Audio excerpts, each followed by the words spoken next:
Afternoon, everybody. Welcome to this March board. As you can see, I'm not Russell this afternoon. Julie Holder, Vice Chair. Russell's not able to be with us this afternoon.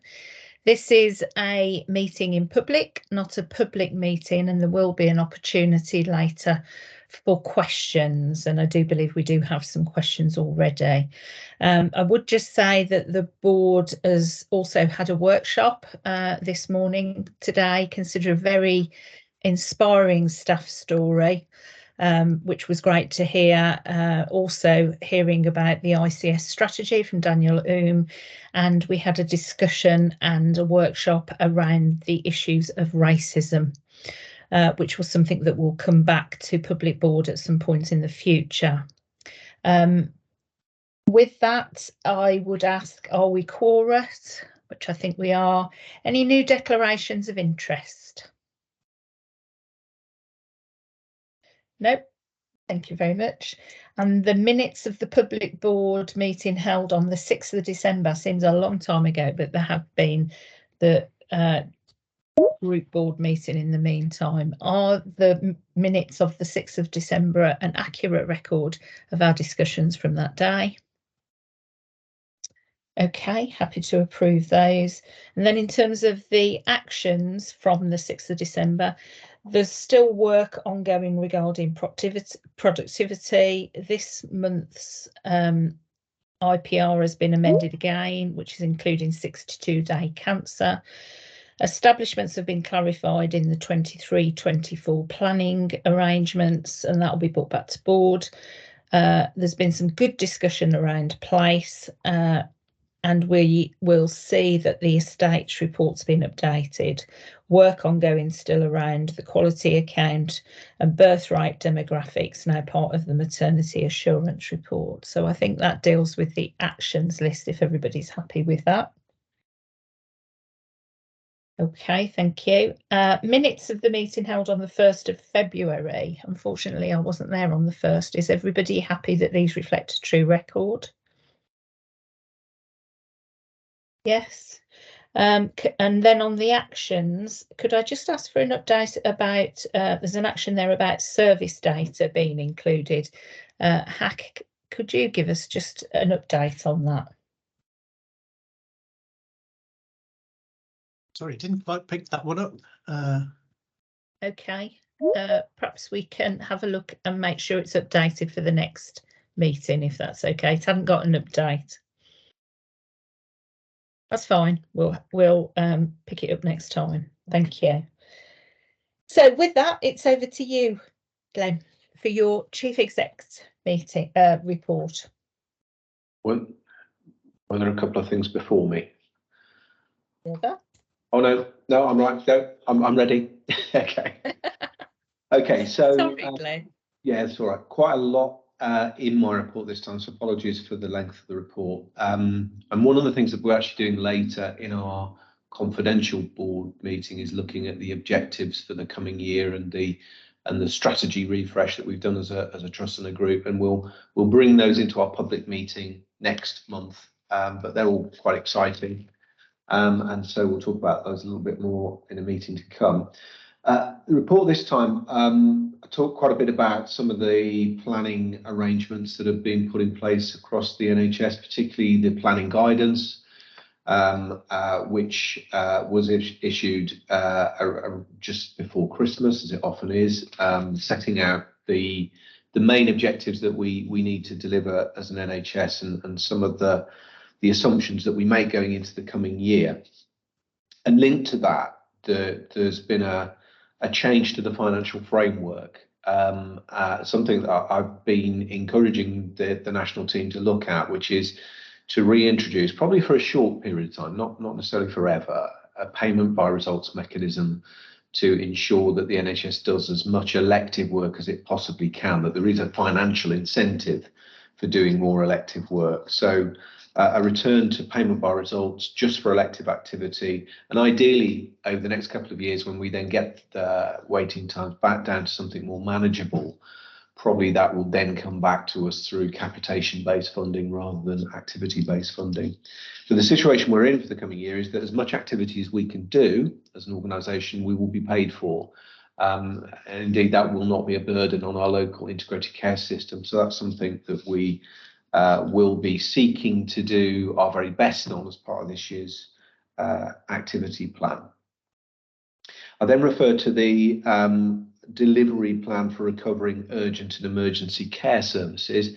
That was referred to in the planning guidance and has been worked up over the last few weeks, including some of the discussions that took place in the NHS Recovery Summit at number 10. This plan includes a number of elements to it. The first two actually are simply about putting more capacity in the short term. Firstly, more beds, and secondly, more ambulances.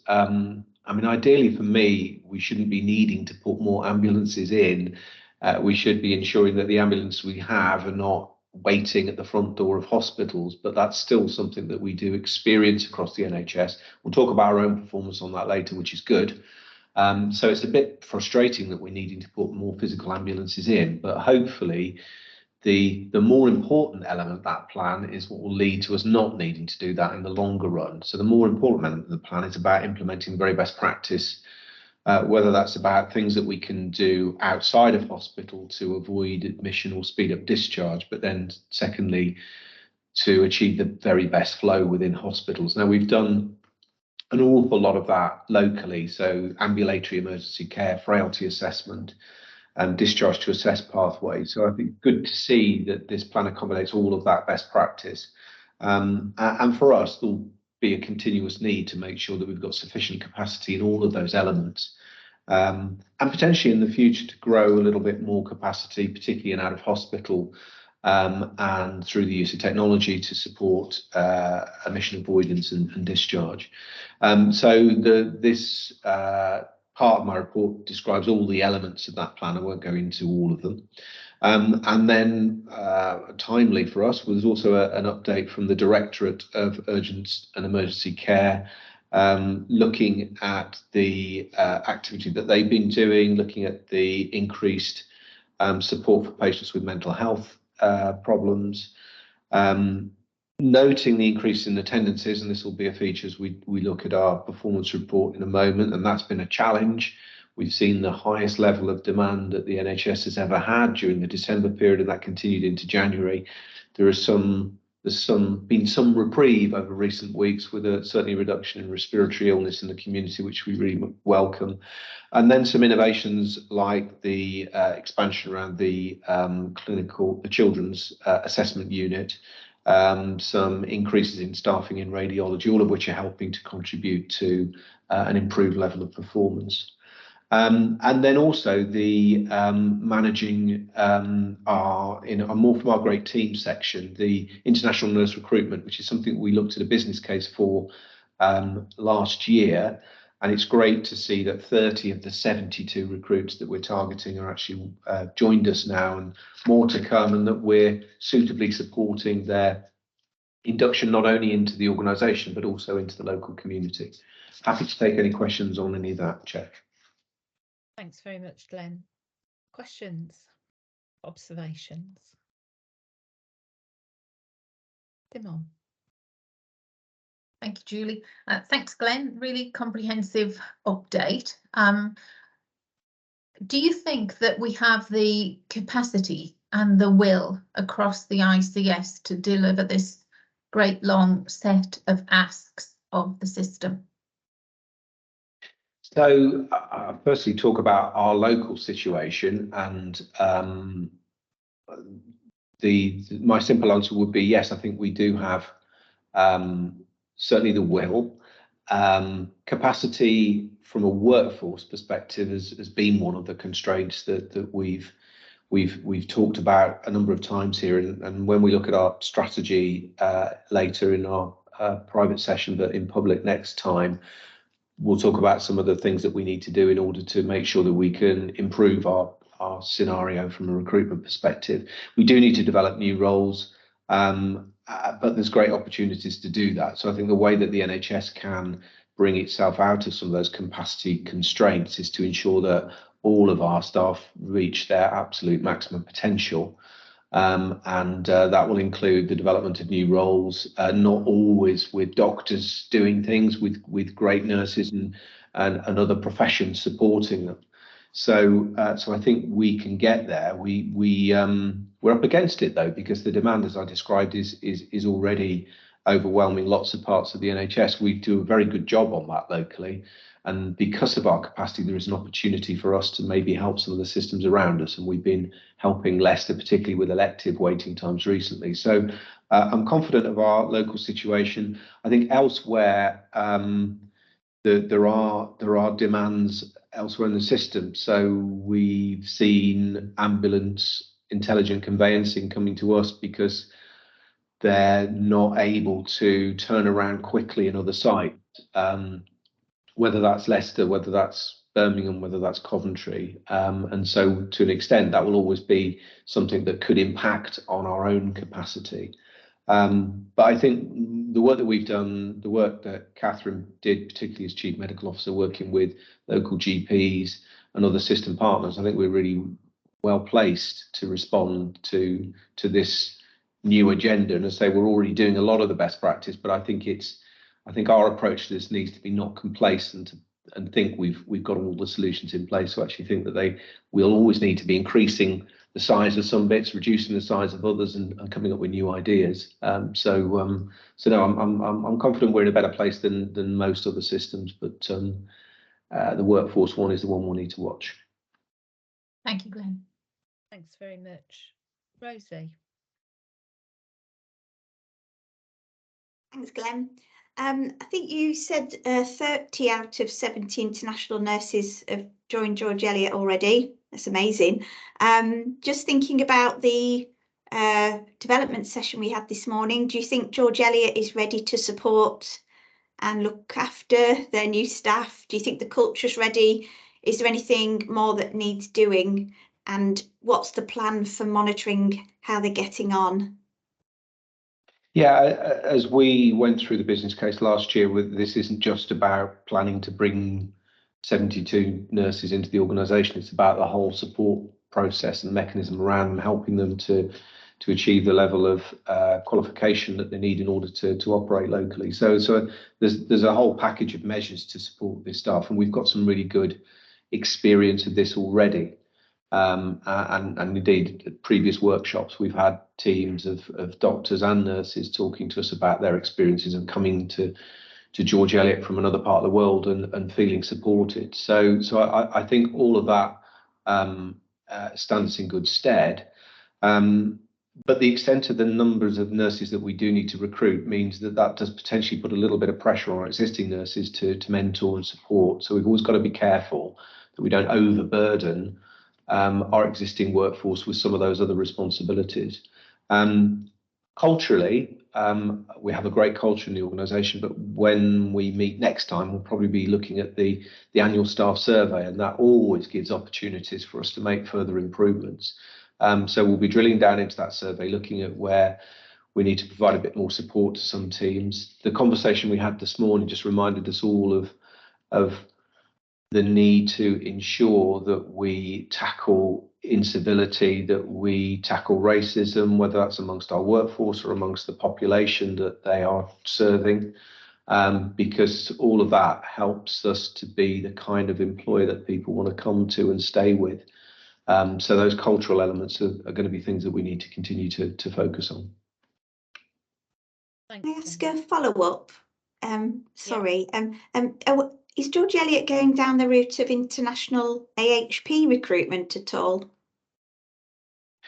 So there's not a specific programme on this at the moment, but as we develop our workforce strategy, we should look at that. One of the other things I referred to in the start of my report is the integration frontrunner work, which is a Warwickshire-wide project, which is looking at some of the gaps in the domiciliary care workforce as well. And what we are expecting to do there is to look at the opportunity to bring overseas recruitment into domiciliary care, a lot of which at the moment is quite small businesses operating in that space. And our experience of recruiting particularly nurses will hopefully help us to use some of the visa flexibility that now exists. So I think there are lots of elements of our workforce that benefit from overseas recruitment, not just from a numbers perspective actually, but just from a cultural perspective, from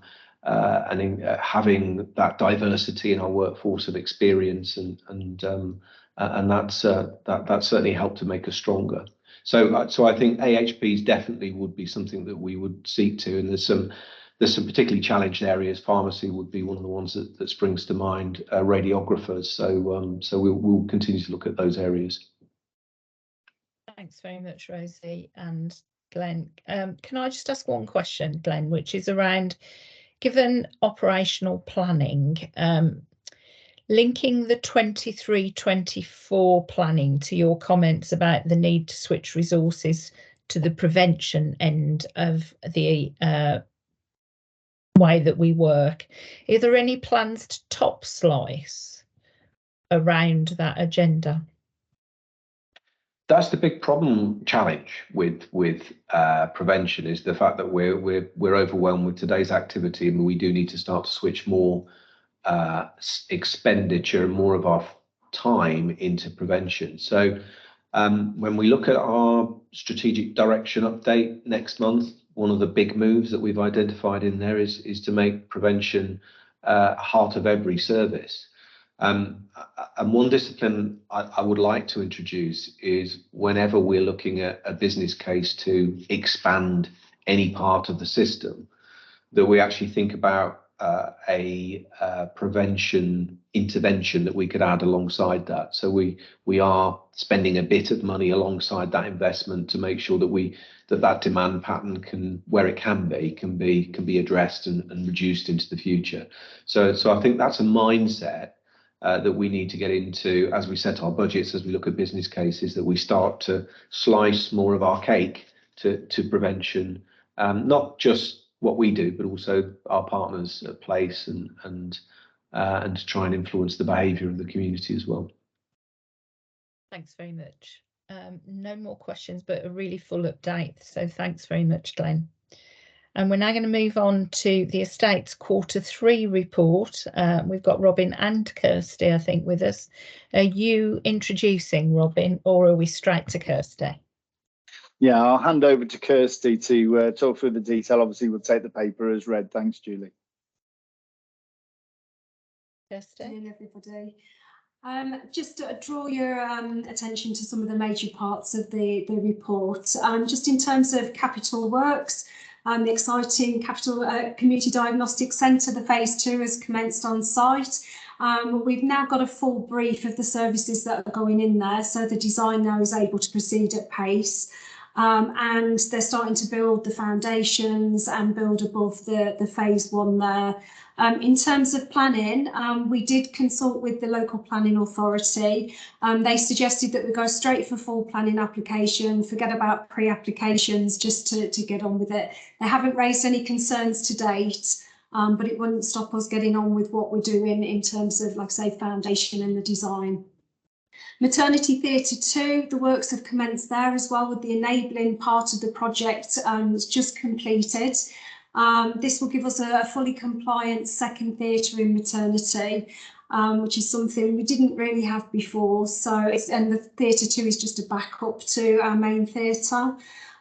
So they're looking at around 12 to 14 weeks to complete that work, and then we'll move on to refurbishing Theatre 1 in next financial year.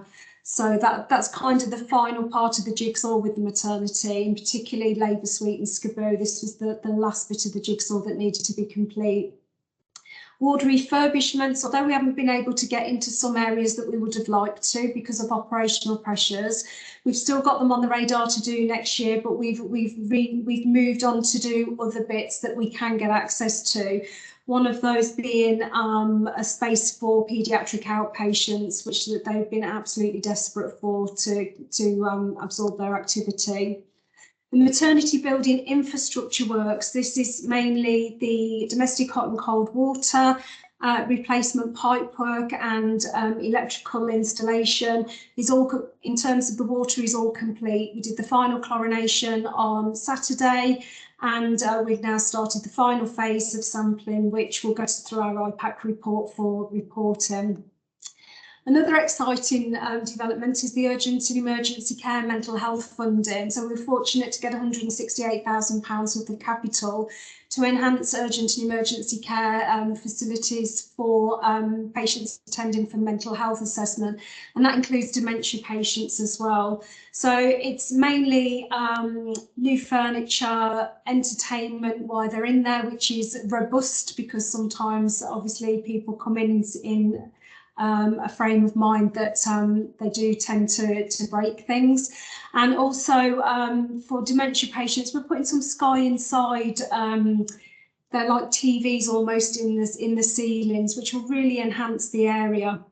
And the other nice thing in there as well is the circadian lighting, which adjusts to the mood of the day. So some really nice enhancements there.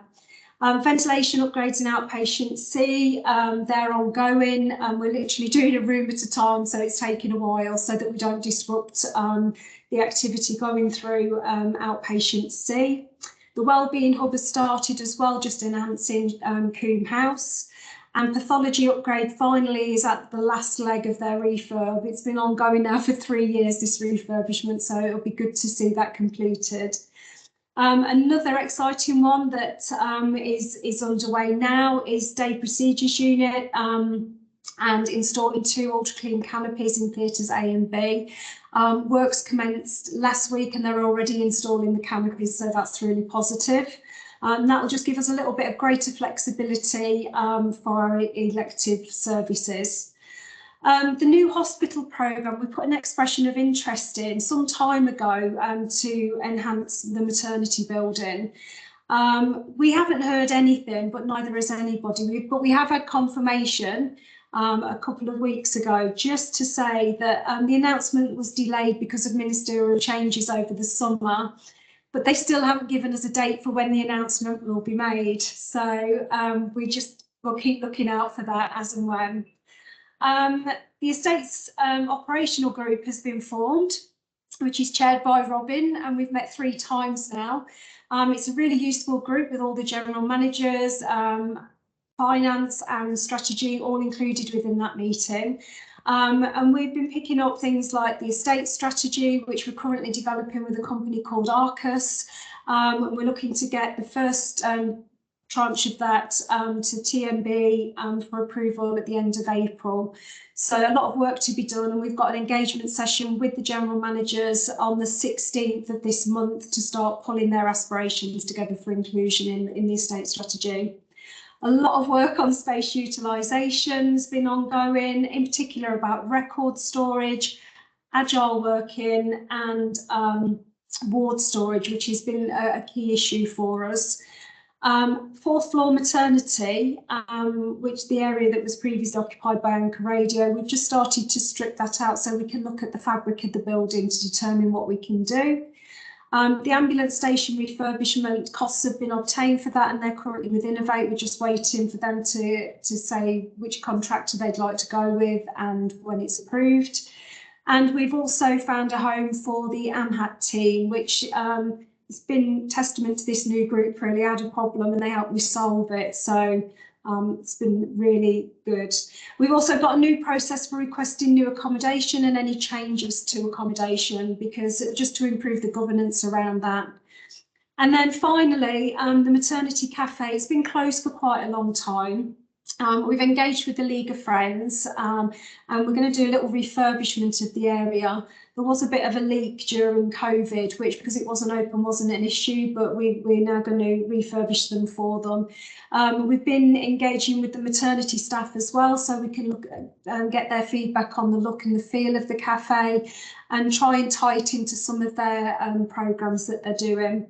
So we've just literally confirmed the final layout, and we're going to send that to the League of Friends for approval, and then we'll crack on with the work.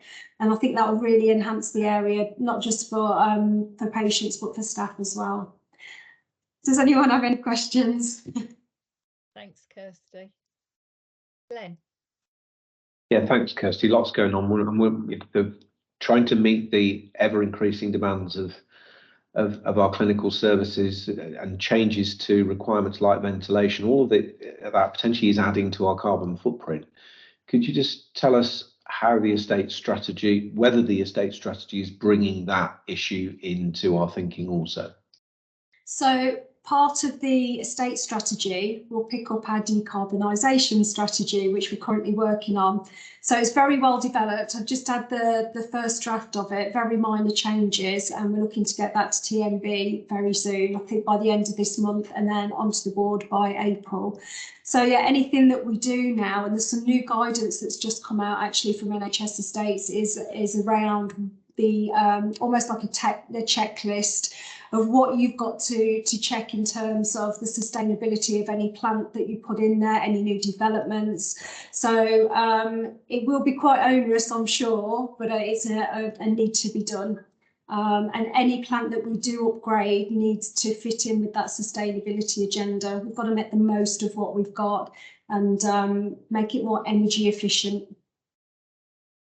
Okay. Thanks very much, Glenn. Thanks, Kirsty. Catherine. I think you might be hiding your light under a bushel a little bit, Kirsty, with the answer to that question. Isn't your new estates building the first? What is that? Our first green building, yeah, there's no gas to this building, so we've got air source heat pumps. So yeah, so wherever we do try to upgrade, that's what we're doing. But it's balancing out against any additional costs because energy costs a lot of money at the moment. So yeah, it is. So and in things like the community diagnostic centre, we've built showers in there to support people cycling to work and those sorts of things. So anything that we're doing on the site is being looked at through a sustainability lens, because we've got to make sure that for the future our estate is delivering on our ambition to be a sustainable organisation. It's what we need to do.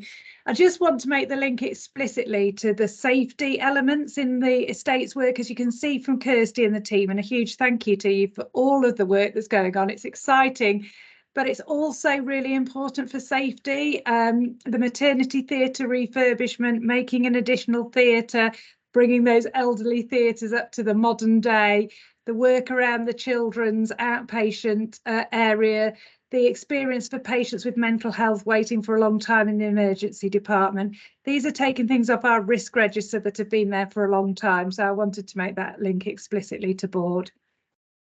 Thanks very much, Catherine. Robin. Yeah, and just sort of to add into that really, that the estate strategy that Kirsty mentioned is quite a complex piece of work that the team are undertaking when you link it into what's already been said already about sustainability and decarbonisation strategies, but it also takes into account the workforce strategy, it takes into account the clinical strategy, the digital strategy for the organisation, and all of those pieces of work, all of those strategies are being taken into account to link in seamlessly with the estate strategy as it's developed. So just to make those links for people in people's minds as well.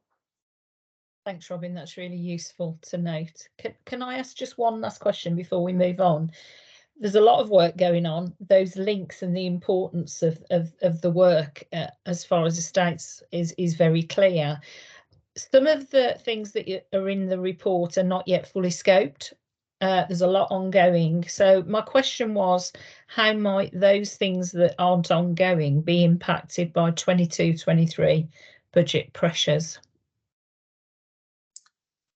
So, I mean, Hack might want to chip in with this one, but we've already got a 5-year capital plan. We've also got our backlog maintenance schedule, which has been used to inform that capital plan. So at least for the 5 years, the funding for the capital projects is there. And then obviously sometimes there are ongoing revenue consequences of those capital works, which we link in very tightly with the finance team to make sure that the budgets are there. But yeah, the thing is with the estate, the costs are rising all the time, nothing's coming down. And I mean, mentioned about energy as one, the cost of energy is astronomical at the moment. So anything we can do as an estates department to reduce those costs, making things more efficient is what we're aiming to do. And we do link, like I say, very close with finance to make sure that we're budgeted correctly. Thanks very much for that confirmation. Hack, did you want to come in? Yeah, just to kind of back that up really, to say we do work very closely, and the capital programme is multi-year, so where projects, a lot of bigger projects do cross the year, so we make sure that the funding crosses years. For example, the theatres project goes on, well, it started last year, didn't it? It's gone into this year and it's going into next year as well, so we make sure they're all budgeted correctly, well cited on everything that needs to be done going forward. And we use things like 6-facet survey and our backlog maintenance position to support, and the risk register to support what we put on the plan and how we prioritise things as well. I guess the only caveat to note is that we're still trying to agree our capital funding envelopes going forward with the system. So the system's had a 3-year allocation, this year being the first year, so we've got another 2 years to run. We haven't agreed the split of that between organisations, so clearly that's it's a good place to be, to have our plan sorted, so at least there's evidence to back up what we're saying is we need as part of our allocation for next year and the year after. We also do well historically to get additional funding in, so things like the CDC and getting that fully funded as well, and that helps to then support our overall capital programme as well. We've addressed some backlog maintenance issues by building new buildings and like moving the estates into a new building as well, and that's the other pieces of work that we do. So there's a number of benefits to these programmes. And just finally on the sustainability piece, we are working up a Salix bid at the moment to support some of the bigger sustainability projects that we're potentially looking to do over the next few years. So there's a big piece of work working that up at the moment as well. Thanks very much. I'll bring you in, Jenny, and then we'll move on.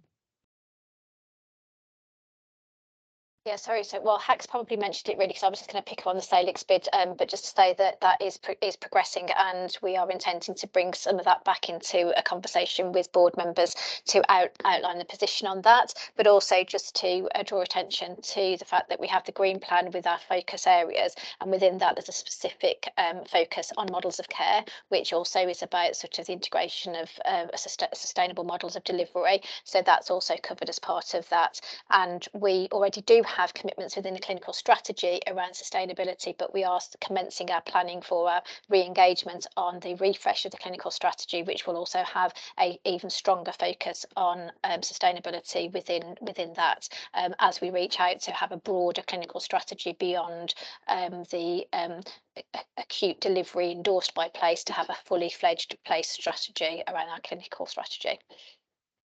Thanks very much, Jenny, for the clarification. We will move on, and it is over to you, Jenny, in terms of Warwickshire North Place delivery progress update. Please assume the report's read.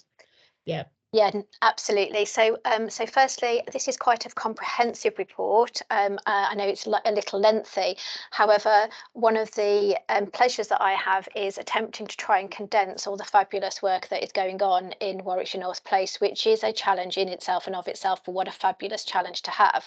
So therefore, I'm not going to go through the report, but what I want to do is tell you the story of where we are in this month, and this month our story. And I think it's, for those of you that have read the report in detail, you will see the story themes resonated, and the story themes are: there is a lot of prevention work that is going on within our PLACE plan. There is a lot of focus on things like diabetes, CVD, etc., and that work is starting and commencing with our young people in schools and outside of hospitals, with the work and the partnership that you'll see is evident within the report.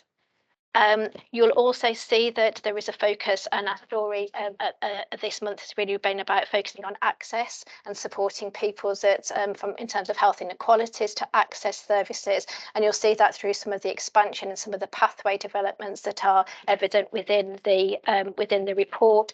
And you'll also see a focus in terms of health inequalities, in terms of reaching out to our most vulnerable citizens through some of the work that's been done, for example, with homelessness. Finally, I would like to say that the story of this month is around really consolidating our stakeholder engagement in terms of the fact that we've had really comprehensive reports from across all our programme areas, including mitigation actions against areas where there has been identified risk, and therefore we are really assured that we have got the engagement across our platform. And finally, some real opportunities demonstrated in the report about how we're taking forward integration, whether that is in relation to our work on the front runner bid, for example, and work with beyond health into our partnership work with the voluntary sector and other partners such as education. Sorry, there is one more part of the story that we need to say, and that's around workforce. We remain challenged in terms of some of our workforce areas that cut across our programmes in terms of capacity, but you'll also see that coming out of the report story of hope in terms of the fact that in a number of areas we've actually done some great recruitment, and we've been attracting people into areas, particularly on the mental health side where previously we've had some gaps in service delivery. So that's our story of place, and I hope I've covered off the kind of key themes, which are prevention, access, partnership working, workforce, vulnerable groups, and pathway development for integration. Thank you. Thanks, it's a fabulous story. Thank you very much, Jenny, and very well articulated as well in a very few minutes. Questions of Jenny? Sarah? Yeah, thanks, Jenny. Really good to see sort of everything that's in the report. I guess there's a couple of schemes that look like not quite underutilisation might be, or difficulty in communicating to public and to referrers that these things exist, and it's just really thoughts on that wider strategy to allow people to know that this good work is happening. Yeah, well, that's partly why I've sort of tried to take a storytelling approach to presenting today, and it's something that we're going to try and embed in the way that we do our work, and we're going to be trying to take that forward in terms of the way we report and the way we actually facilitate our communications. Because I think you're absolutely right. I think sometimes we're describing some of these things and they're not perhaps resonating with people, or people can't remember them because actually we're describing them in too many technical terms or too much complexity. Whereas actually if you're able to say this service has been provided and this is what people are saying about it, how much more powerful is that? And actually people can take that story, they can tell their neighbour, they can tell their worker, they can tell their another service, etc. So I think that is something that we need to be thinking and doing, and we've got a big comms piece around that and really taking forward storytelling as part of that discussion. And some of that's come out of our partnership actually with Third Sector, Health Watch, and with the borough around the community development workers that we're engaging with, because they tell stories all the time in terms of the way they do their networking, and that's what we're hoping to embed in the way we take that forward. So I'm hoping that will help with some of those things that you've raised. Thanks very much. I think that storytelling is powerful because it does allow you to get a much bigger picture of what's going on without having to go through all of the detail. It's great. Could I just ask one question? And that's, how are the programmes being built into the emerging delivery boards for the ICS strategy so that they are integrated? That's a really good question. And I am really pleased to say that we have been requested to provide information from our place up into the ICB work, and that has been built through. And we've mapped all of our current programmes against the ICB priorities. A slight caveat to that is that it has felt on occasions as if that's been a response because ICB have wanted us, have been in a position that they've reached out so that it could be confirmed in terms of the work that's linked into the priorities. But I think our view would be that place is well placed to influence that going forward, and it shouldn't be just as a starting point to the ICB developing the strategy, but it should be an ongoing way of building the programmes going forward, because this work is happening. But obviously linking into the priorities at a system level is important for scale as well. Yeah, but it's that point, it's not lost. Absolutely. All of this, absolutely. Yeah, okay. Thanks very much, Jenny. That's great. And if we can move on to the quality section of the agenda, we've now got report on safe nursing and midwifery. But first of all, that's from Natalie. Thank you, Chair. This is our regular safe staffing report, which contains a lot of detail. So therefore, I'll just highlight a few key areas for your attention. So the recruitment and retention position is factored into the report. The vacancy rates for our registered nurses are still higher than we want them to be. And there's a lot of work that's going on. Glenn mentioned at the beginning the work with the international recruits, but we're also working very hard across our own domestic recruitment as well, hand in hand with Gertie and her team, really popping out there about why to come to the George Eliot, because it is a challenging arena and competitive arena with the recruitment. So there's work across the whole sector, a collaborative work with the integrated care system to look at recruitment and retention, but also to showcase George Eliot. So that's what we're doing at the moment. You'll also note that the report demonstrates the senior nursing care team each day looking at safe care, looking at redeploying our staff as required. The report this time details the extra capacity that we've had open over the past couple of months, and also the number of times we have had to move staff around each day and across the month to ensure that we are delivering safe care to our patients. We have had 22 red flags through the DATIC system, and each one of those is looked at in detail to look at whether we have caused any harm due to staffing issues. Out of those 22, 4 were in maternity, and I'm sure Lorraine will mention those when she comes on to her assurance report. And of the the remaining 5 were low harm and the rest were no harm. So we do look at those in detail. Further changes to the report, we've included in figure 4 our areas where we have the highest vacancy rate, and what we are going to be adding as months go past is a trajectory, hopefully working again alongside our Gertie's team to put in that trajectory of when our international recruits come in, when our domestic recruits come in, and when our newly qualified recruits come in, so that we can see those numbers and that percentage of vacancy rate coming down. From our midwifery point of view, and again, I won't steal Lorraine's thunder, but it is a good news story, and particularly on the red flags. Our AHPs that we spoke about earlier, Glenn highlighted that actually from a pharmacy and radiology point of view, they're the ones that we will concentrate on, but not taking our eye off our other AHPs. But at the moment, we do not have too much of a concern with recruitment and retention of that staff group. There are a couple of formatting errors in the report, and which I do apologise for, and these will be corrected. But to end on a good note, of our international recruits, of our first cohort, which arrived in December, 9 out of 9 put forward to do their examinations have all passed, and 4 of those nurses have already received their NMC registration, and the other 5 are applying for that. So that is a good news story, and we are supporting cohort 2 and 3 to go through their OSCEs, and we do have dates for all of them, which again is not always the picture across the nationally, so we have been able to do that. And we're further doing our open days for both healthcare support workers and registered nurses in March. And you'll note in the report, we have dates already planned for those. Happy to take any questions. Thanks very much, Natalie. Very full update. Questions of Natalie? I think you've covered all the main points there very well. Thanks, Natalie. Thank you. If we can move on to maternity, is this now you, Lorraine? It is indeed. Thank you, Chair.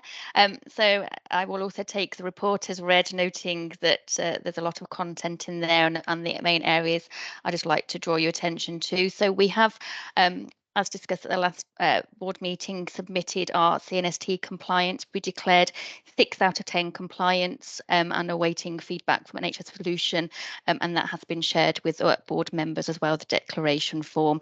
We are continuing to work to achieve areas that we did not achieve on at that point, and some of those around audit processes, and we feel that actually by the end of the financial year we will have achieved the majority of those, bar Saving Babies Life compliance, which we need a bit of further work on.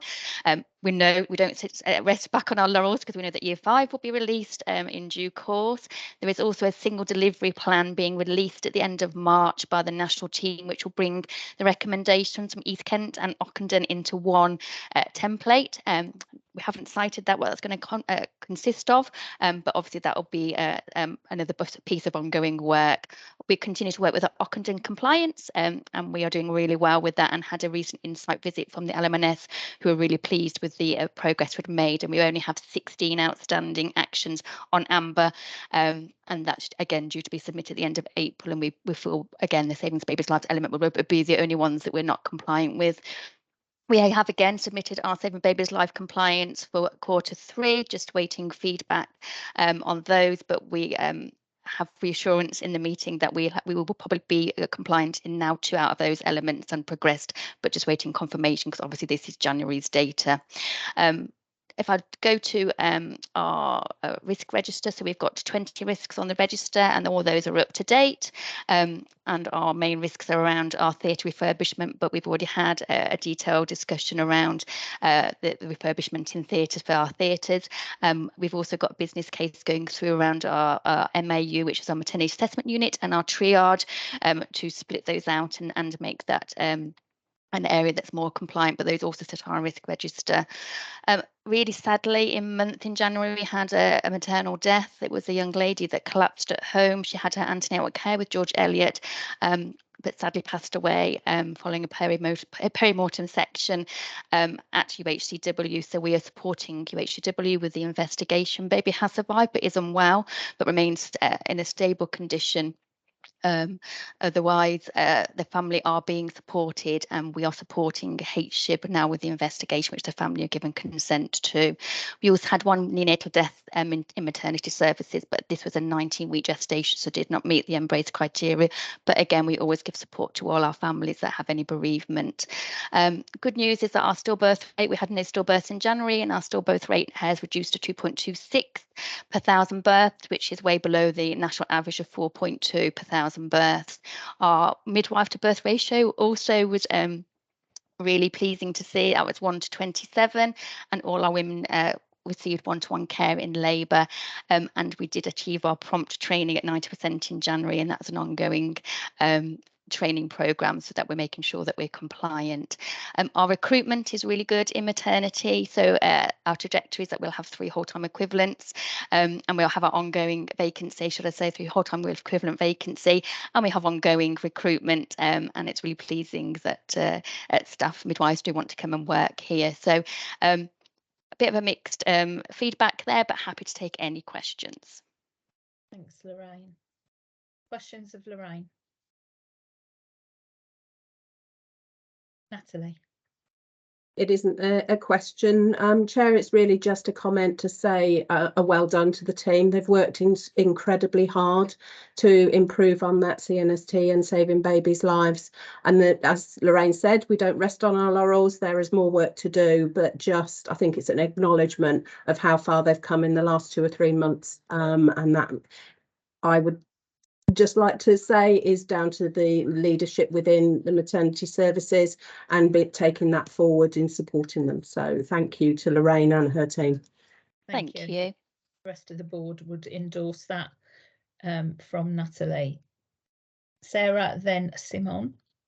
Yeah, on a similar theme, really, just to say, really pleased to give you assurance through the quality committee that the way that we're now seeing nursing and maternity reported through makes things easier for us as a as a committee to report to board our levels of assurance. So we're continuing to work on that, but the way the papers are presented is now making that easier for us to present that assurance. And just a thing that you didn't pick out that I think is really good in the report, the growth assessment protocol, really good to see that that's been adopted, that we are exceeding national targets, and that is actually going to help us reduce stillbirths and help people to have positive outcomes to their pregnancy. So a really good thing there. Thank you, Sarah. Thanks, Sarah. Simon. Thank you. Thanks, Lorraine. Can you just say a bit more about the issue with fetal medicine at UHCW and what processes we've got in place to be addressing that issue? Certainly. So obviously this is a system issue, so it's affecting all of us across the LMNS. So there had sadly been a bereavement of one of the consultants at UHCW, and that has affected initially the workload that they were able to take referral wise from UHCW from George Eliot and Swift. I know that UHCW worked really hard with the ICB as well to look at a solution, and they have got support from Birmingham Women's Hospital, a consultant there. So we've got a new criteria out now, which has probably come out in the last couple of weeks, which makes that referral process a lot more streamlined and actually a better experience for our women being referred there. We also have a new consultant starting in post at George Eliot, which will also support some of the work that we can actually undertake at George Eliot, so that will help with that. So actually, although it was an issue that we were really concerned about, there's been a lot of work across the system to support the improvement and referral pathways. That's great to hear that there's been good partnership working between ourselves and UHCW. So thank you for that. You're welcome. Thank you.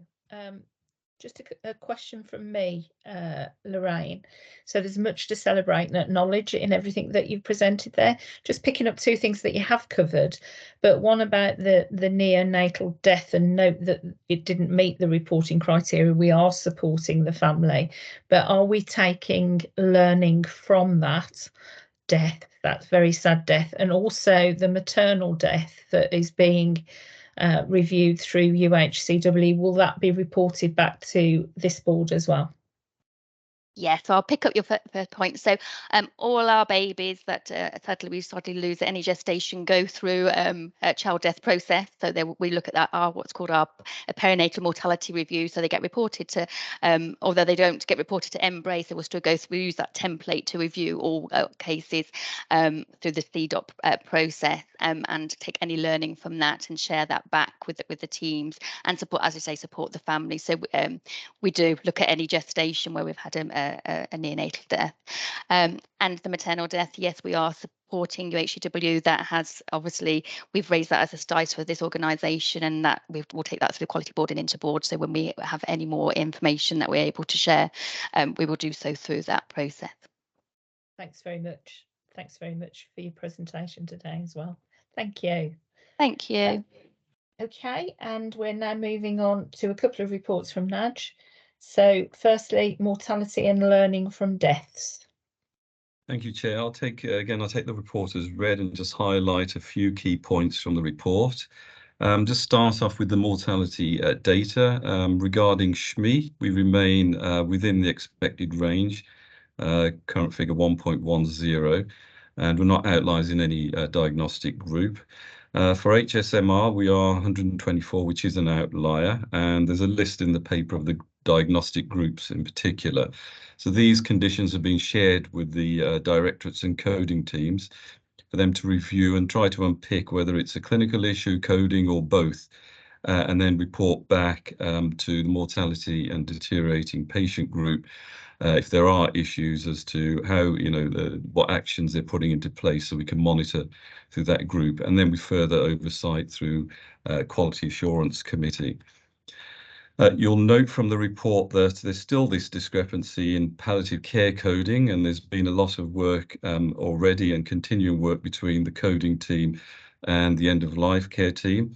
And part of that is to ensure that any sort of clinical contact with patients is recorded and therefore taken into account in that patient's stay within the organisation. You'll also note there's been a continuing drop in COVID deaths since actually trace that back to the beginning of 2022. The last quarter, there were 21 deaths, which accounts for 7% of all deaths. So again, I think that's probably in keeping with what we've been seeing in gradual reduction in acuity of the type of patients being admitted into the organisation. And then finally, the medical examiner service continues to, blossom. In the last quarter, there was further, we got another medical examiner's officer recruited and GP medical examiner. So you'll see from the figures, 97% of hospital deaths are reviewed, and that contributes quite significantly to our learning from deaths agenda. And going forward, I mean, the plan now is that over the course of this coming year is that we add to the hospital deaths all the community deaths. We get to review them all and sort of make sure that any learning is shared across both hospital and the community. So that's the report in brief. Happy to take any questions. Thanks very much. Any questions around mortality and learning? Simon. Thank you. Naj, a really helpful report. Thank you. The basket of conditions classed as outliers, is that group getting larger? I'm trying to think about what's usually in that list, and I'm just wondering, are more things being added? So there are a few new ones in that. So if you look at the liver disease one, that's their new ones in there. And again, we've passed it back to the directorates and the coding to see whether it is actually, they're small numbers to start with, Simone. They are small numbers of cases. So we need to understand whether it is some clinical issue or is a coding issue. Some of them are old and historic, such as the fracture neck of femur and the acute and unspecified renal failure. And just to give some assurance, for the last few months, we've been within sort of expected range for them. It's just this lag effect with HMSR. It takes a bit of time to get off the naughty step, I think. It's very assuring to see that we're taking this so seriously and that we're down in that level of detail. So thank you for that. Thank you. Thanks very much. Thanks, Simon. Thanks, Naj. We'll move on to trust-wide incidents. Thanks, Chair. Again, I'll take the report as read and highlight a few of the key areas. So in quarter three, again, start with some assurance. We had an internal audit which looked at our own incident management processes, and the feedback was very positive. It gives, I think, us as an organisation assurance that we've got broadly got the right processes in place. As with any audit, your audit always expect some sort of areas of improvement, which are documented, something around the incident management timelines, action plans, and monitoring and reporting actions and lessons learned by directorates. But those themselves have now got their own actions to be fed back to the directorates and monitored. So the main message here is good assurance that we've got the right processes in place. I think, as you probably are all aware, this year we're moving from the serious incident framework to the patient safety incident response framework, the PSIRF.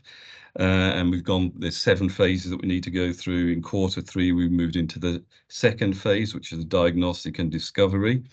So a lot of work being done amongst the governance teams and the directorates to get ourselves up to speed with what this actually means. And I'm pleased to report that the first cohort of training is appearing in May, June. And I've been invited along with Catherine and Natalie. So we're looking forward to being part of that first cohort to really get an understanding of this new framework and how it is different from the old serious incident framework. I think there's a lot more sharing of learning in the PSIRF, which is going to be, I think, really good going forward. And then finally, so you'll see from the figures again, there's been an increase in the number of reported incidents in quarter three compared to quarter two, and a reduction in harm. So that's the sort of direction that we want to go in as an organisation. It's part of our patient safety strategy, more reporting and less harmful incidents. And again, assuring to know that of all the incidents reported, 98% no or low harm. So that's as I say, we want to be a high reporting, low harm organisation, and we're definitely going in that direction. Happy to take any questions. Thanks very much, Nudge. Questions around incidents?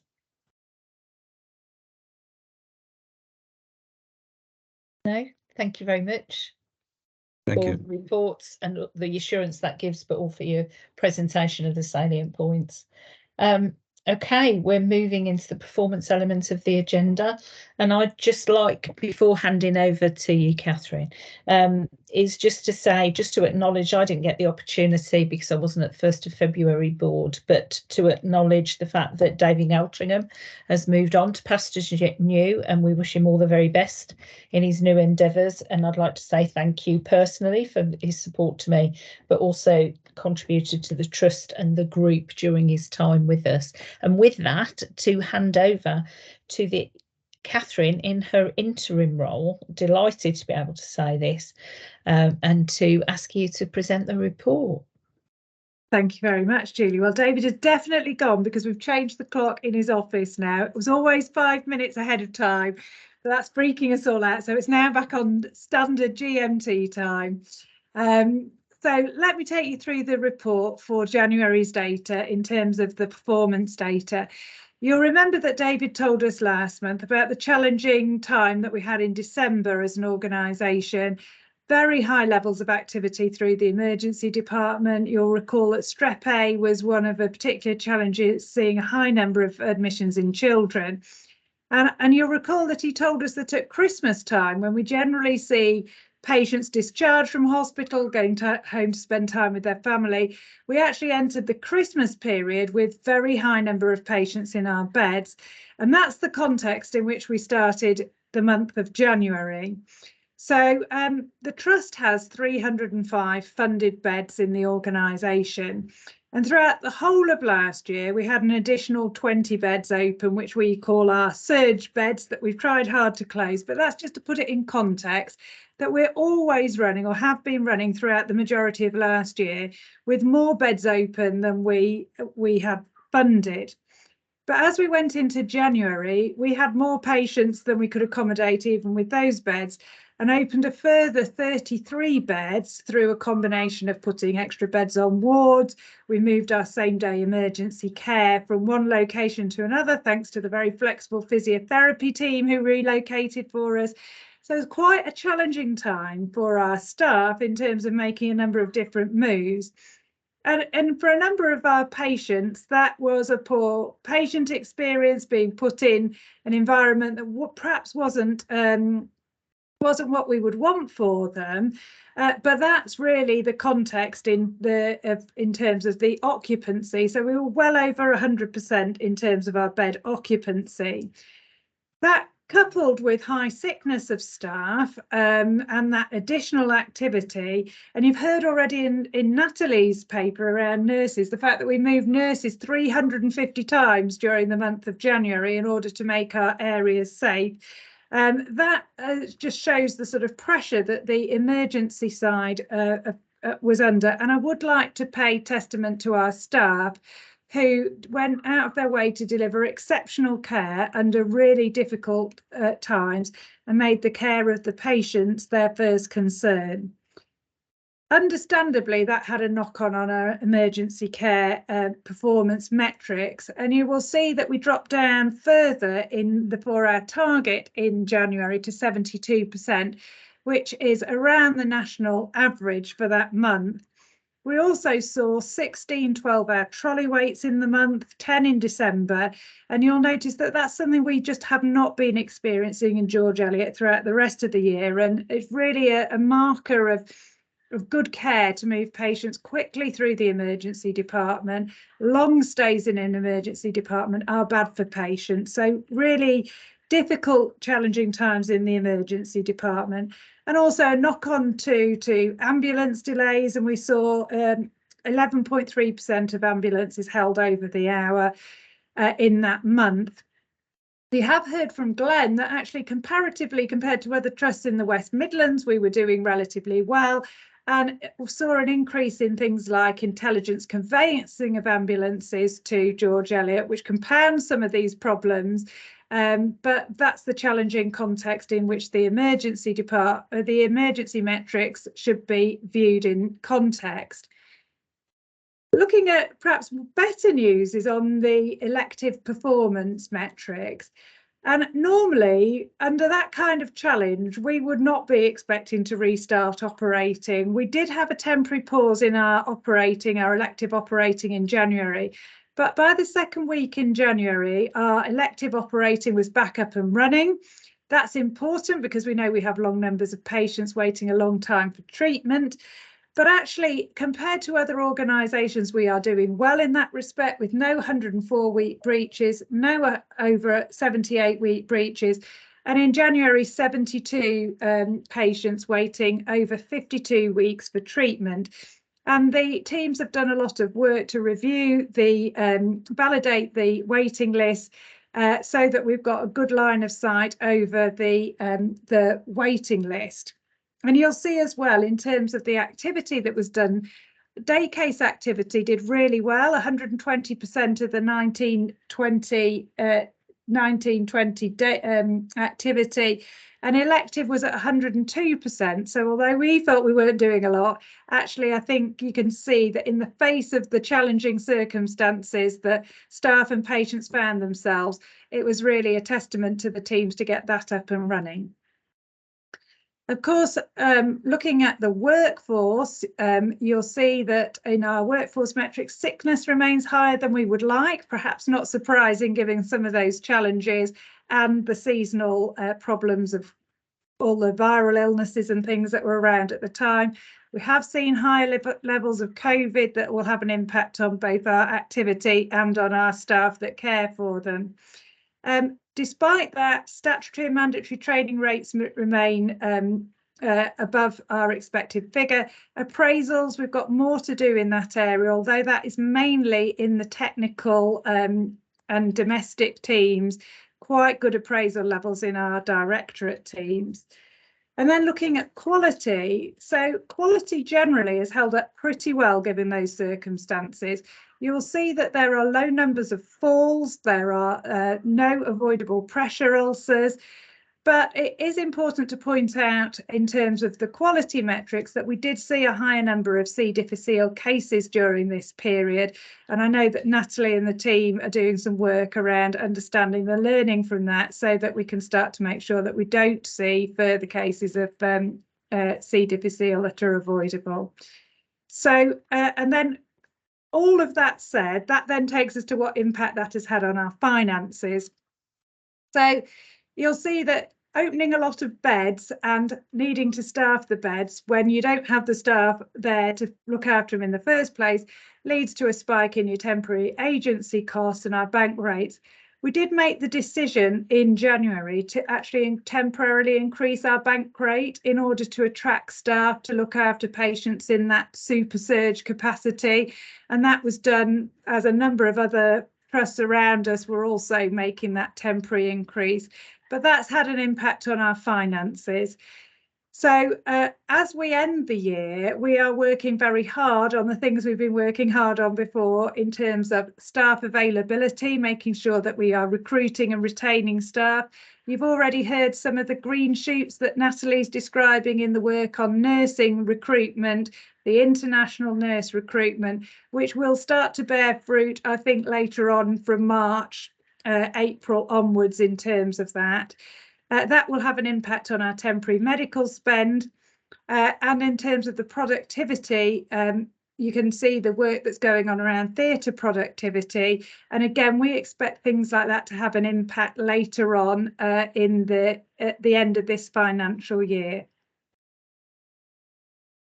Thanks, Catherine. That was really well talked through in terms of a very comprehensive report, and heard there about urgent care, the context action taken, good elective performance, workforce sickness which is impacted, and about we've heard today throughout the day about recruitment progress and good quality metrics, but the impact on agency costs particularly. Is there, this was January, we're now at the beginning of March. Is there any change that we should be aware of as the board that we should be talking about this afternoon? Well, Glenn's got his hand up. I was going to point the board's attention to one thing. It might be what Glenn's got his hand up about. So in terms of the 78-week breach position, although there are none showing in the month of January, there are 2 patients that we referred to colleagues at UHCW on our ENT pathway that were referred back to us late in their treatment. That means that in the month of February, there will be 2 patients showing over 78 weeks.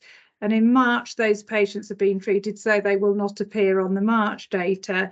But that's one thing I would want the board to be prepared for next month. And obviously, I think it's, you know, that's been a poor experience for those patients, and we should acknowledge that. Thanks, Catherine. I think we do as a board acknowledge that experience. I'll bring Glenn in. Yeah, that was the point. I was just going to make the board aware of. I have written to the Chief Executive of UHCW about that. And Robin, I know you've been in conversation with their operational teams and you've had some assurance there are no further patients that potentially could be referred back to us. That's correct, isn't it?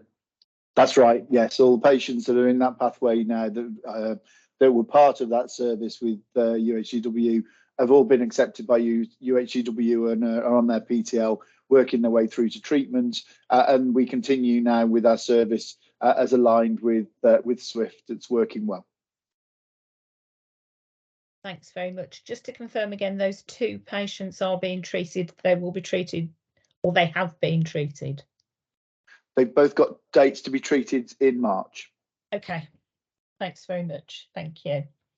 Okay, with that, any questions of Catherine or the rest of the exec team around the contents of the integrated performance report?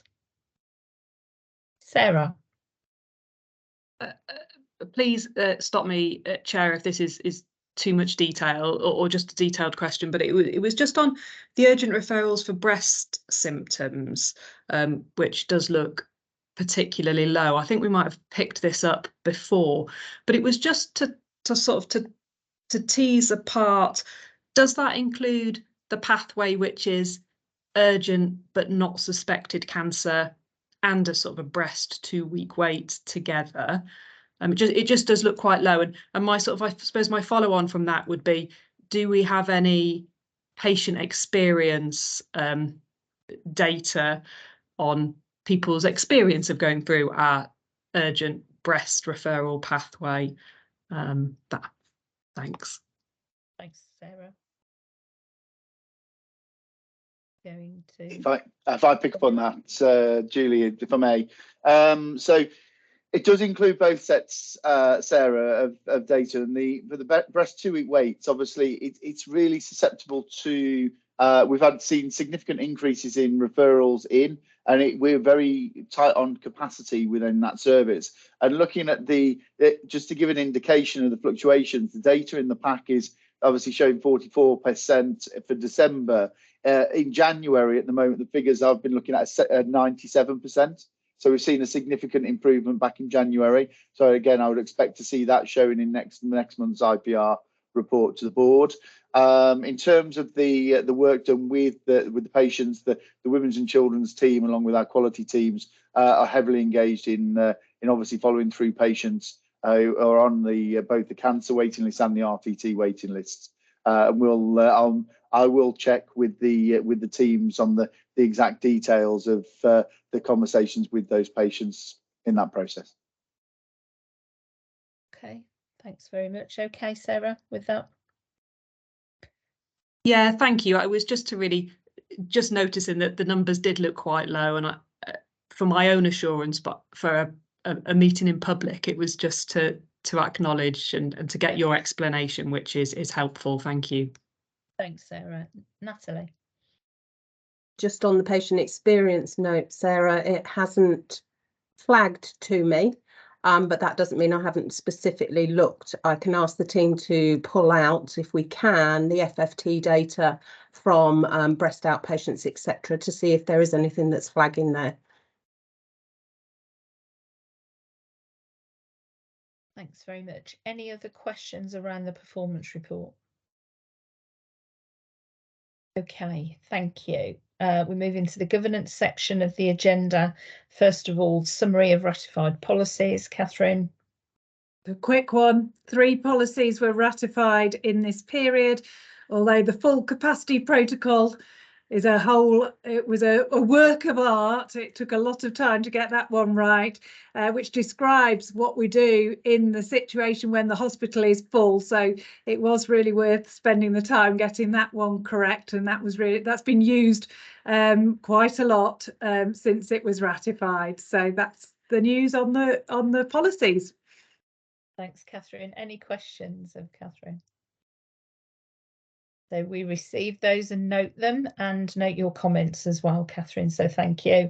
And you again around the board assurance framework. Yeah, so the board will know that these are the risks around our strategic objectives. It's a very detailed document, so I won't go into the detail. The updates are all provided in red in the document. Just a couple of things to note about this. There have been no change to the overall risk scores in any of the risks. SUS 5 is a new risk, which is about the EPR, a risk to being able to implement an EPR. And that's also identified as a foundation group risk. The other activity is that there was an ask to link the BAF to the corporate risk register, and that activity has been undertaken. So there are links to any risks that are on our corporate risk register. And finally, there are 3 risks all relating to place, and those have been, the intention is to merge those risks into one risk going forward. From a governance perspective, this has been through the various different groups, so Quality Assurance Committee, the Executive Risk Committee, and through finance, through Anil, as our lead as a non-executive director for finance and performance. So that's the report, Julie.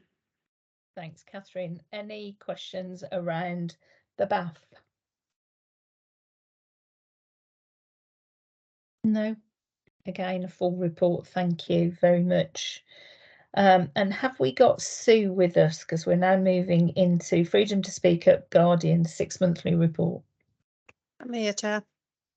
I can't see you, Sue. Sorry. Okay, thank you. So I'll take the report as read because I'm conscious we haven't got much time. I think an area to highlight as being positive is the figure 2, which shows the directorate breakdown. So we've actually got some cases from all directorates now, which is real positive for medicine in particular, because they were a quiet bunch and weren't speaking up so much previously to us. So it's great to see some cases come through from medicine. Chart 3, just to explain the figures a little bit, because bullying and harassment looks like a real outlier on there, but that encompasses all cases around bullying and harassment, incivility, behaviours, attitudes and relationships, which is why it looks quite a big chunky area. Only 12 of those cases, which yes is still high, relate directly to bullying and harassment.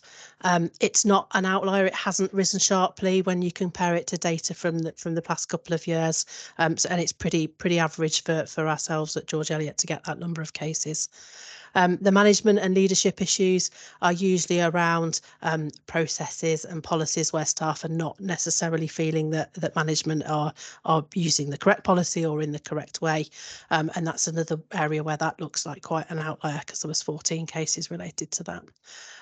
Most of the cases that we've dealt with, so out of the 30 over the last quarter, have been resolved through normal channels, so either directing to people and workforce or using the line management route to get round the issues that are raised. We continue to see quite a lot of staff reporting issues around wellbeing. That now includes things like financial wellbeing as well. And I know at previous boards we've spoken about whether current financial circumstances are having a bearing on our staff, and we are now getting staff speaking up about their own circumstances and their financial worries as well. We're really lucky because we've got our hardship fund or our financial support fund, and we've also got signposting to EAP and to VivUp, so that's where we signpost most of those. I think you can see from the report there's been a huge amount of activity, not just around the casework, but the team are really working hard on deep dive activity, but also on supporting the speak up culture within the organisation. So really trying to get out and about again. We've got plans with the health and wellbeing team for the next 12 months to be out on site more, doing more ward rounds, doing more roadshows. And of course, although it's only March, we are starting to plan October's Speak Up activity for Speak Up month. So we've had some really exciting meetings already about what we're planning for October. I'll take any questions. Thanks very much, Sue. Questions of Sue? Catherine? I think it's just to note that bullying and harassment, you know, that aligns with some of the data we've already got, that is the experience for some of our staff, and I think that's something that we really need to focus on in the coming 12 months. But how do we address that in a meaningful way where our staff are not having to report that through Sue and her team, but are actually not experiencing that level of distress, unwelcome behaviour in the organisation? So we will be picking that one up. Thanks very much. I was just going to say, Sue, I'll let Simon come in first. Thank you. Thanks, Sue. Always good to read your reports, and I guess it's something I want your advice about. So I'm just thinking through, if I look at maternity, that's got the highest number on there. In the assurance reports that we see about maternity, and in the safety briefings that I go to, this isn't a metric that we talk about within the directorate. We talk about it in the Freedom to Speak Up reports, but it's not embedded in directorate metrics. And I just wondered if you had a view about that. Yes, so I think going forward it potentially will be, because we're working much more closely now with Lorraine and with Louise. The metric for us is high with maternity because we've done quite a lot of deep dive and engagement sessions with the staff. So naturally that leads to a higher level of contacts because people know who we are and how to get hold of us, and we're actually there in their department talking to them. So it's why we tend to outlie for maternity at the moment. But yeah, I think going forward it'd be good to have the metric in other reports and other meetings discussed as well, as it all paints that picture, doesn't it, around staff survey results and other metrics that we look at. Well, it enables a conversation about culture, doesn't it, as well as performance metrics and quality metrics. So thank you, that's really helpful. Thank you. Thanks very much, Sue. My last point was that this morning in our workshop we had a racism workshop, which was very successful, very open discussion, and just the importance of Speak Up culture and going forward how we might use the Freedom to Speak Up process to encourage that reporting of racism. Catherine, sorry, Umar, and then Naj, and then Glenn.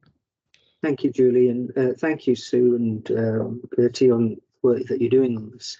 I think that's a really valid point. I think just to point out that Freedom to Speak Up approach is brilliant, and I think that we've just got to ensure that it's also not used for the wrong reasons.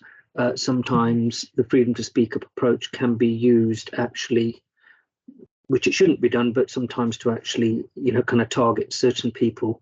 And then they're under investigation and so on and so on. So I think it's fantastic, and I think we should keep on doing it, but we just need to be aware that it's got a bit of a double-edged sword, because the racism stuff, there has been cases over the years in different trusts where Freedom to Speak Up has been used against Black and ethnic minority staff who are in management positions. So I think it's just important just to keep an eye on that. But brilliant work, and keep it up. Thank you. Thanks, Umar. Naj? Yeah, the same link with the racism workshop earlier on, and I was just thinking about when we mentioned about the students being taught to be active bystanders, and how all staff should be active bystanders, and not allow this sort of behaviour to happen if it's ever witnessed. So I think it's a great piece of work Sue and team are doing, and I think it's as I say, we all should be part of this to stamp this sort of behaviour out. Thank you. Thanks very much. Glenn. Yeah, I thought it was a great workshop too. And I think one of the things we touched on earlier was by the time we next meet, the staff survey will have been published. And I think that will give us an opportunity to talk about some areas where we need to make improvements. And Sue's always really active in helping us with that action plan. So we'll spend a bit more board time on that next time. So we've given you a bit of a heads up there, Sue, of things to come. Thank you. Thank you very much for your report, as ever, well received by us. So thank you very much. Thank you. Okay, last part of this agenda. Sarah, over to you. Change to Audit Committee Chair. Thanks, Julie. So I'm happy to take the report as read, which explains that due to your commitments, Julie, that you've been in discussion with Russell and you're going to step down as Audit Committee Chair once the 22-23 annual reporting process is concluded, and Simone Jordan has been appointed as the new Audit Committee Chair thereafter. So thank you, Julie, from Russell and the board for all of your time for Audit Committee Chair, and we're looking forward to working with Simone in the future. Thank you. Thanks, Sarah. Big thank you to Simone. Any questions around this change? No, that's great. So we're going into the supporting information element. So first of all, we've got, I always get a bit confused about this. So first of all, it's you, Sarah, around your report and your verbal update from February. Thanks. So yes, the February meeting was very recent, just at the end of the month. Just as a knock-on from the last item, Simone is thank you for your work in the quality committee, Simone. So Simone's no longer going to be part of that. So we're looking at additional non-executive support that we will need for that committee going forwards. But as I've already alluded to, I think probably you can see in the report there, but the things that have been highlighted the most and that we've given most attention to have really been some of the mortality reviews, and we've had that presented to us today. I think we understand the issues there and have got assurance that the team are actively looking at that, and we are now moving to a phase where we are awaiting the improvement because of this being a long trajectory. And also just I'd like to draw attention again to some of the things that have been brought forwards in the maternity and the nursing report. So we do go into more detail. We do focus on some of the things that are less good and have more detailed questions and discussion there. And the other thing that we are looking at with the governance team is going forwards a slightly perhaps a slightly more robust way of us being able to objectively measure our assurance, to be able to report through to you at board and to ourselves at board the levels of assurance that we have. But that is a long piece of work and a work in progress. But to say that at the moment you can see the items that we discussed on a rolling basis, and I've got nothing in addition to what you've already seen at board to highlight. Thanks very much, Sarah. Any questions of Sarah as chair of QAC? No. From myself in terms of audit, but also in terms of the Foundation Group Strategy Committee, assume that both reports read. As far as audit's concerned, we had, as you will see, a presentation from ICB colleagues. It was a good discussion, agreement to raise issues that we discussed, particularly around the presentation of North Warwickshire Place, and we heard from Jenny, earlier on around that. We also undertook our annual self-assessment, which was positive, but some minor changes to further strengthen the way in which the audit committee works. In terms of the Foundation Group Strategy Report, this goes back to November, it's as read, but I would just add that we had a further meeting last week and we had a really good discussion around the Group Improvement Week and the topics to be discussed, which is really quite exciting, and I think that's going to be an excellent week. So just to draw that to the attention of the full board. Any questions around those two reports? No. Okay, thank you. So now we're going into the minutes of Quality Assurance Committee of the 29th of November, 20th of December, 31st of January. Are we happy with those reports? Any comments around those? Sorry, those minutes. And then the Audit Committee minutes of the 29th of November. Okay, thank you very much. And we're into the closing part of our agenda. Done well on time this afternoon. I hope that doesn't mean that we've rushed the discussion. I don't think that we have. So any other business from anybody? Jenny. Yeah, so Glenn just asked me to raise that, and it kind of links back to the sustainability conversation that we had, just that some of the governance that we put in place to report on our green plan, and the sort of templates around getting the reports back from people, and sort of assuring ourselves that the sustainability work is being taken forward, had been commended by NHS England, and some of those reporting arrangements and some of the template reporting is going to be adopted. So Glenn just asked me to just share that piece of news with the team, because Susie and in my team and Sean in the sustainability team and Kirsty have been really supporting the development of getting all those reports across the across the focus areas, and it's nice that that's been acknowledged. Thank you. I think Natalie managed to get some hands clapping, then a very big thank you from the board to the team and those involved. So thank you. Any other business? Okay, so we come into the part of the meeting where it's open to the public to ask questions. Do we have one question, Sarah, that's already submitted? We do, Julie. So Councillor Condigal noted that there were plans for a town centre medical centre in Nuneaton as part of the Abbey Street project, but these have now been dropped. It has been stated that a facility may be provided elsewhere in the town. Is George Eliot aware of any new plans and actively engaged? Now, Robin was going to answer this, but he's had to leave for another meeting, so I think it's either Hack or Catherine that's going to respond. Thank you. Thanks, Sarah. Looking at Hack and Catherine. Well, I think the short answer to the question is, go on, Jenny, are you going to answer this? I can offer some update if you would like me to. Yes, please.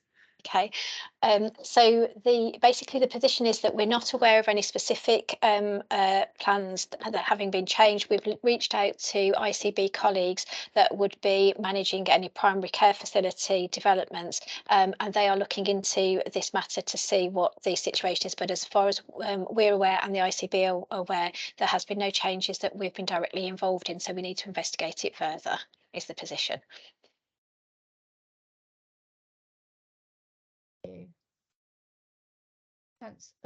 Councillor Condical, did that answer your question? Well, it answers my question that you don't know what's going on, but it would be really, really useful if we did have more provision in the town centre. I know the new town centre does a lot of stuff, but it's very booked up.